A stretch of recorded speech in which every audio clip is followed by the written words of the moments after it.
नमस्कार. श्री रमेश बावकर लिखित ज्ञानतेचं देव ही श्री ज्ञानेश्वर महाराजांच्या जीवनावरील कादंबरी आपण वाचत आहोत. आज आपण 20व्या प्रकरणाला सुरुवात करतो आहोत. प्रकरण 20.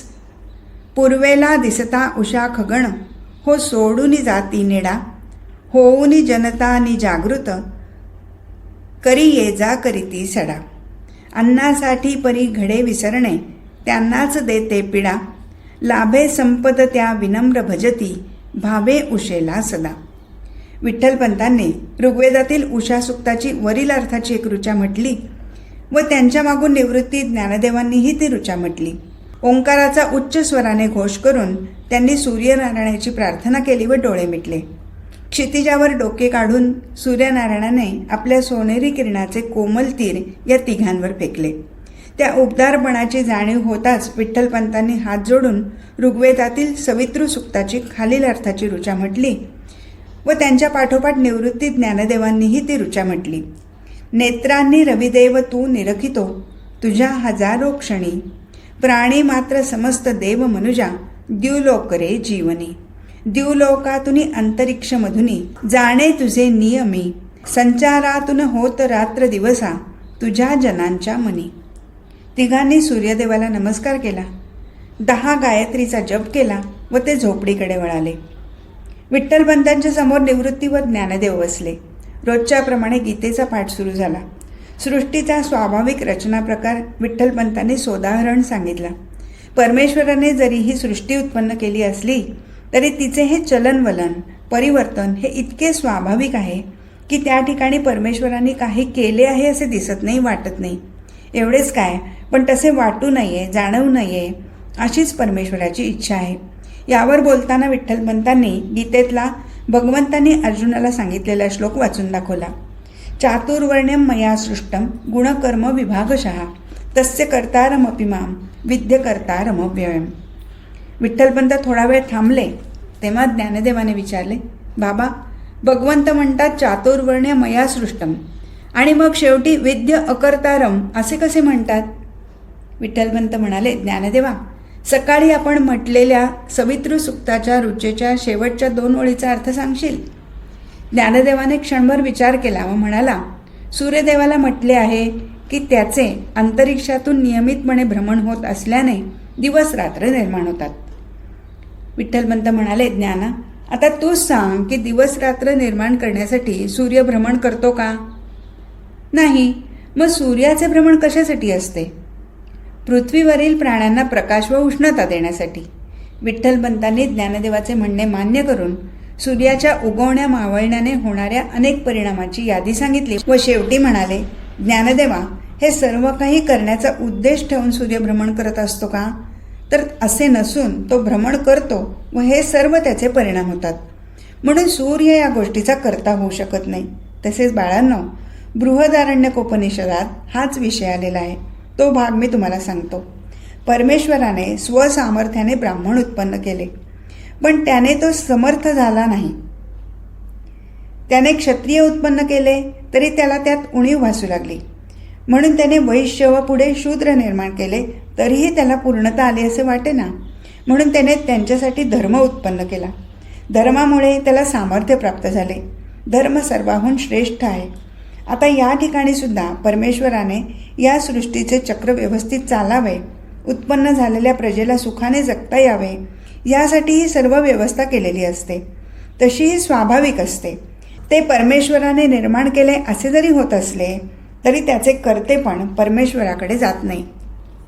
बाबा, मग सकाळच्या उषा सूक्तातील ऋचाचा अर्थ घेतला तरी तेच लक्षात येते. उशेचा उदय होताच अन्नासाठी पशु पक्षी व मनुष्य प्राणी घर सोडून उद्योगाला लागतात. ते सुद्धा स्वाभाविकपणेच होते ना. यात तरी कोण कोणाला काही करायला सांगत असते थोडेच? होय, एकदम बरोबर आहे निवृत्ती. आणि म्हणून परमेश्वर त्याचे कर्तृत्व स्वतःकडे घेत नाही. ज्ञानदेव म्हणाला, बाबा, एकूण सर्व सृष्टीची रचनाच अशी स्वयंचलित आहे. होय, खरं आहे ते.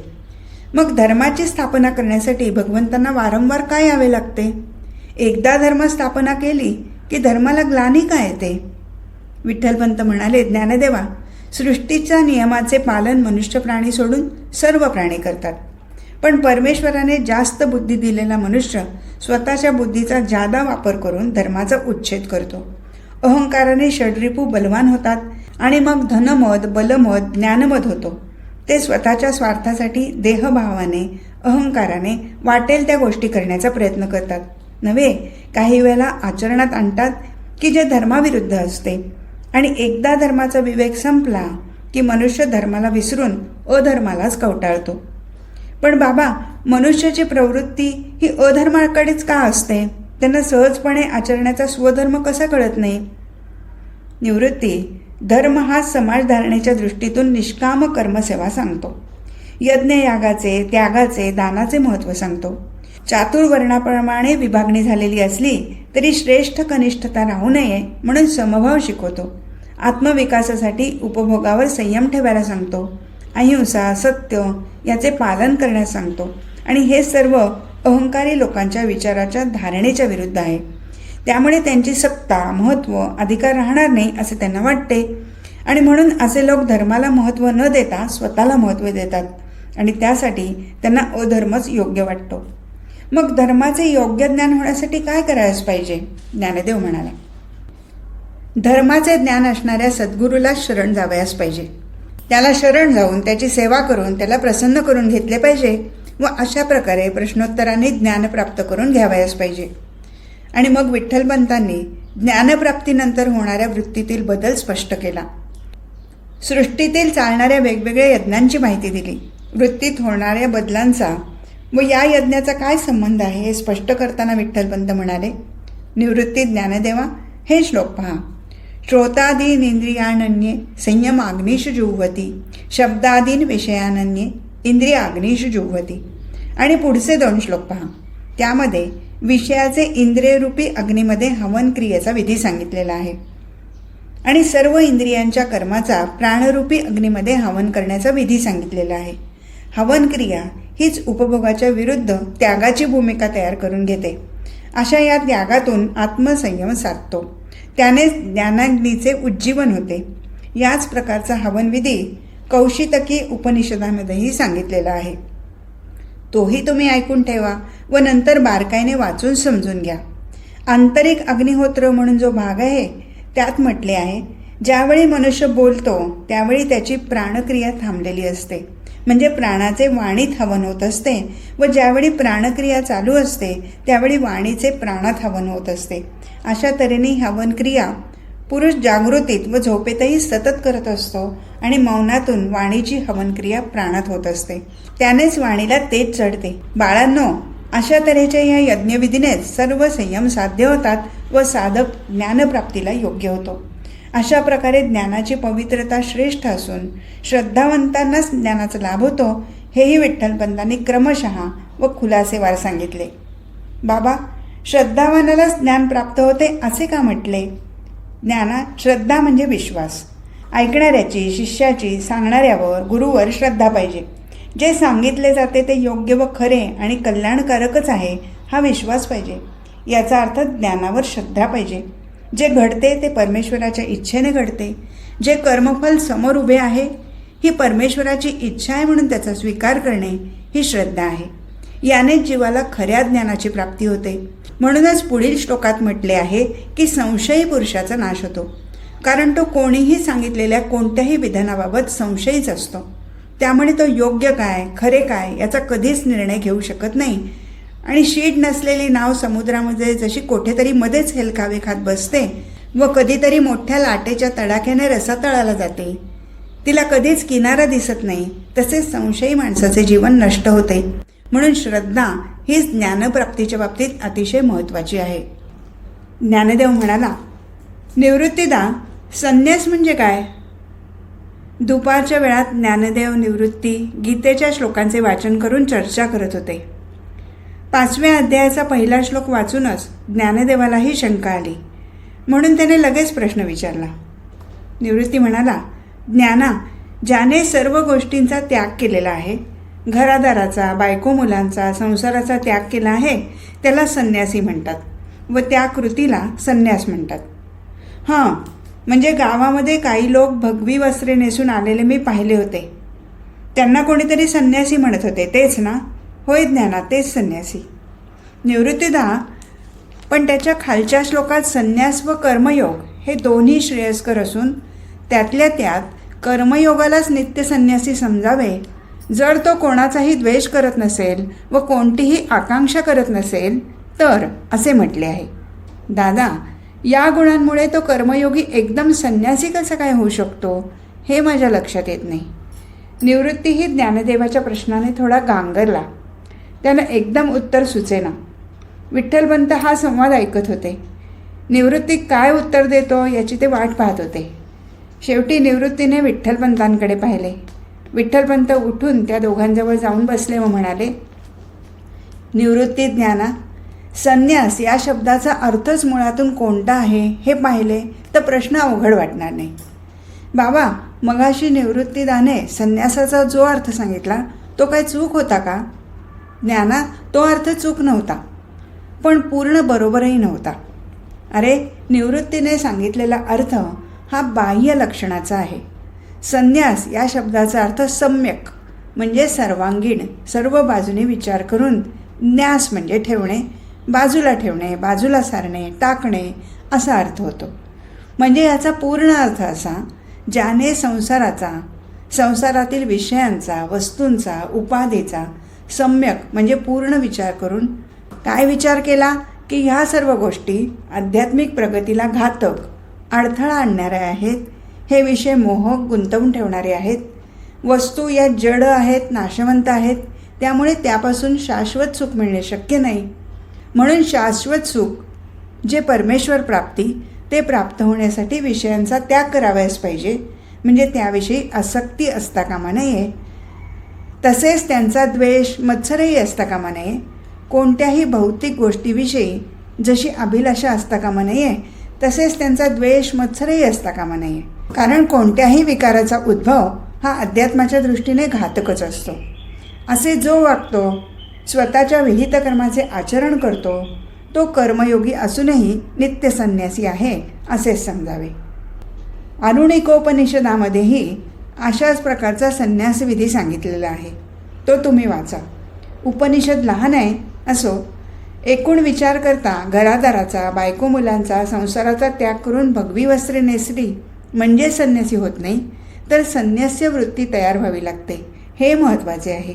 ही संन्यस्त वृत्ती जर पक्की झाली तर तो साधक संसारात राहिला व सर्व संग परित्याग करून वनात गेला काय, हे दोन्ही सारखेच असते. भगवी वस्त्रे नेसली वा न नेसली तरी काहीही फरक पडत नाही.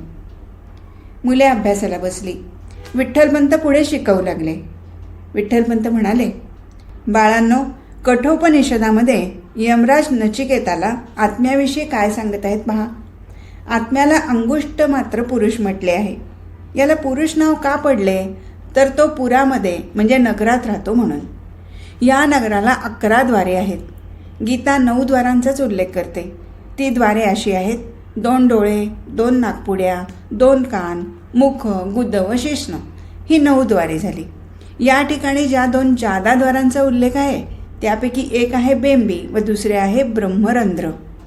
बेंबी हे द्वार बाळाच्या जन्मानंतर बंद करतात.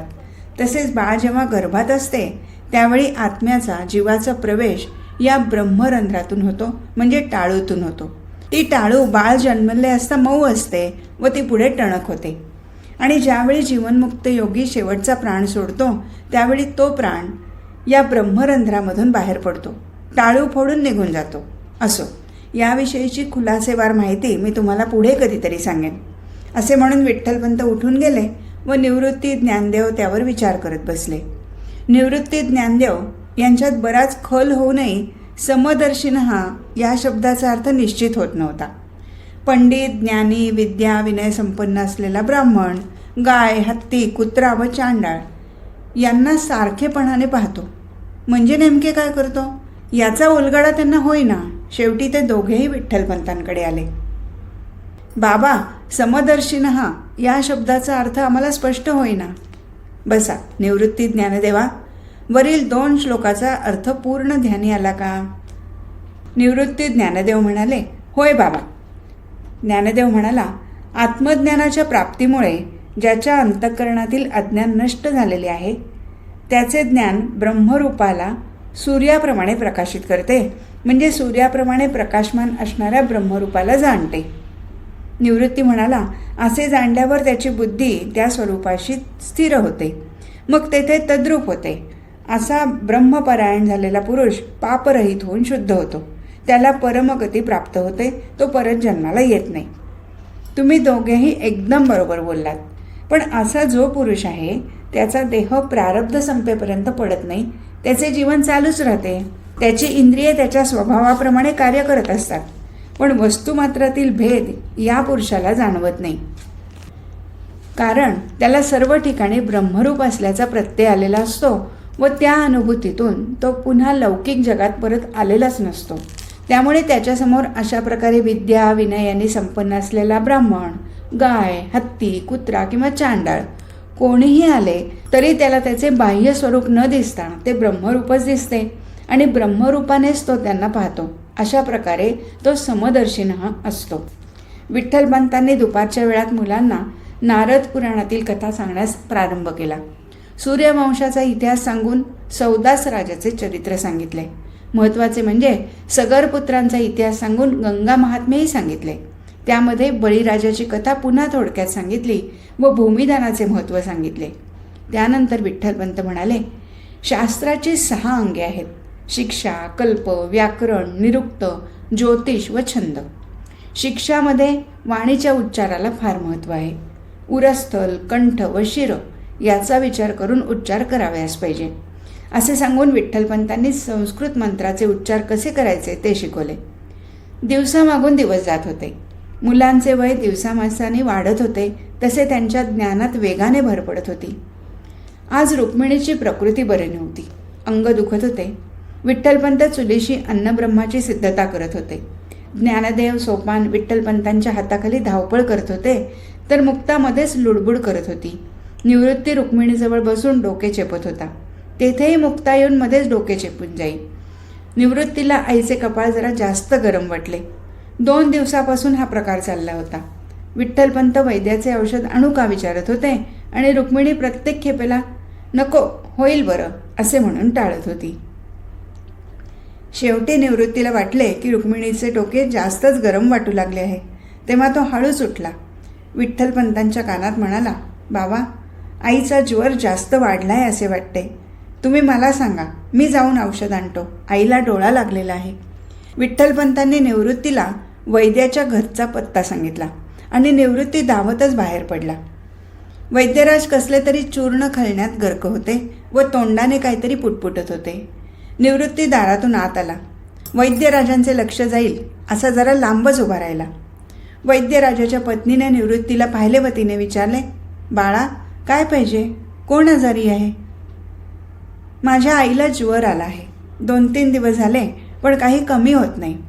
इतक्यात वैद्यराजांचे चिरंजीव आले. वैद्यराजांचे लक्ष कोण बोलते ते पाहण्यासाठी वर गेले होतेच. निवृत्ती दिसलाच, पण त्यांना स्वतःचे चिरंजीवही आल्याचे दिसले. वैद्यराजांचा मुलगा उन्हाळ होता. शिकण्याची आवड नाही, वैद्यकीचे कामात लक्ष नाही. एवढेच काय, पण वैद्यांनी काही काम सांगितले तरी ते करण्याची तयारी नव्हती.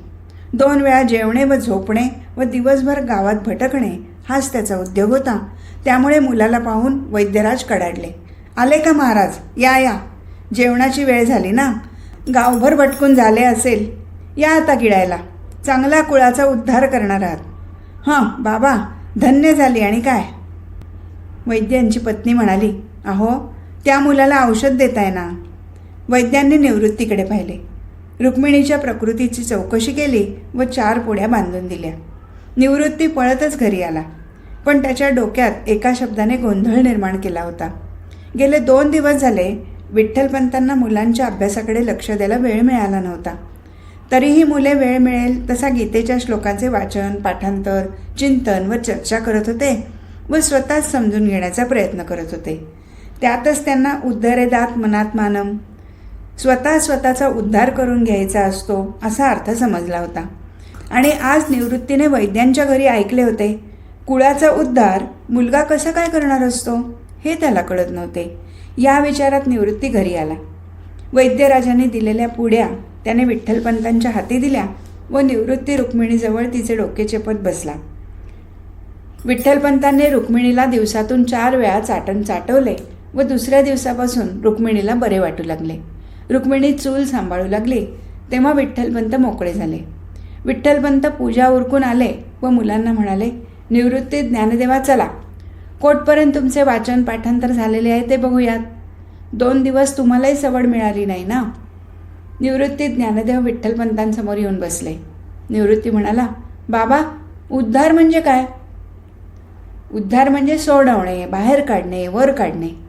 मग निवृत्तीने गीतेच्या श्लोकातील उद्धरेदात्मनात्मानं मधील उद्धार व वैद्यराजांनी मुलांच्या बाबतीत उच्चारलेला कुळाचा उद्धार यात फरक काय असा प्रश्न विचारला. त्याआधी वैद्यराजांच्या घरी झालेला प्रकार निवृत्तीने सांगितला होता. हे सर्व ऐकून झाल्यावर विठ्ठलपंत म्हणाले, निवृत्ती ध्रुधातूपासून व त्याला उत हे उपपद लागून हा शब्द तयार झाला आहे. याचा अर्थ मगाशी सांगितला. शिवाय उचलून धरणे व वाचवणे असाही अर्थ या शब्दाचा होतो. तू सांगितलेल्या दोन्ही उद्धारांचा अर्थ एकच आहे. अर्थात फरक नाही. गीतेतील अर्थ सरळ भावाचा आहे तर वैद्यराजांनी तो उपरोधाने म्हटला आहे एवढेच. तू फार शहाणा आहेस असे उपरोधाने म्हटले म्हणजे त्या शहाणाचा अर्थ मूर्ख होतो. तसे वैद्यराजांनी मुलांना जे म्हटले की तू कुळाचा उद्धार करशील म्हणजे कुळाचे नाव वर काढण्याऐवजी कुळाचा नावलौकिक वाढवण्याऐवजी कुलाची बदनामी करशील, बेअब्रू करशील.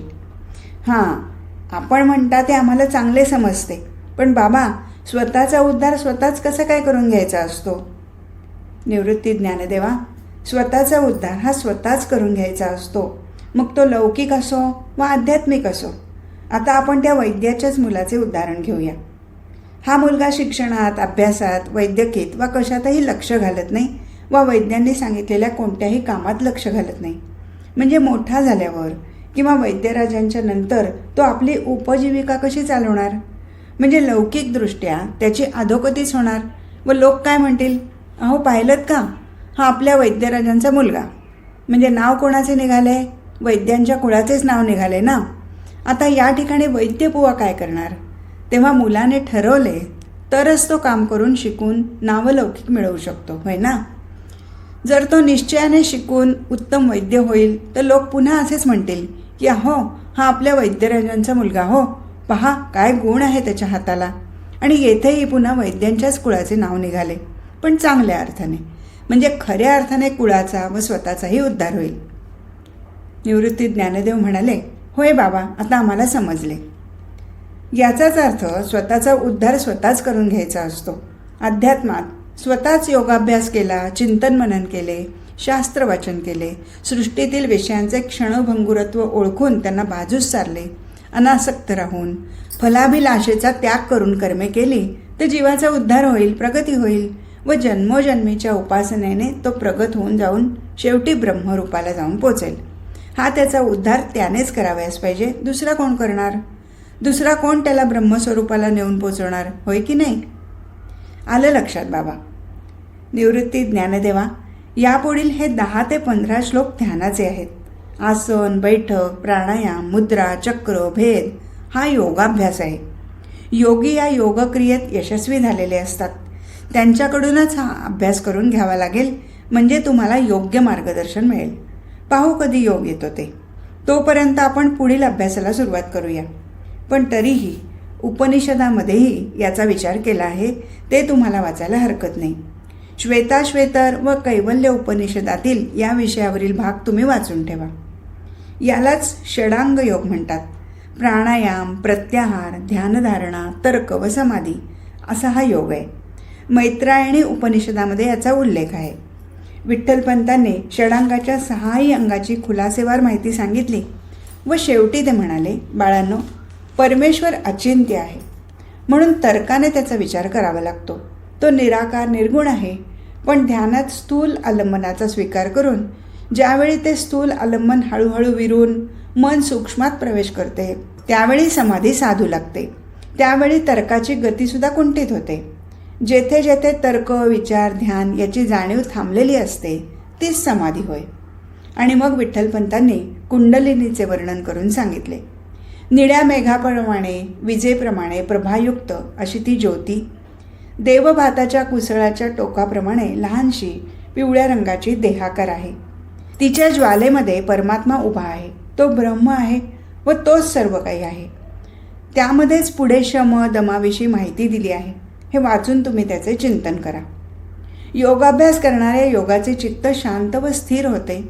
लाभ व अलाभ, सुख व दुःख यातून तो मोकळा होतो. त्याचे संकल्प नाहीसे होतात व बुद्धी हळूहळू आत्मस्वरूपी स्थिर होऊ लागते.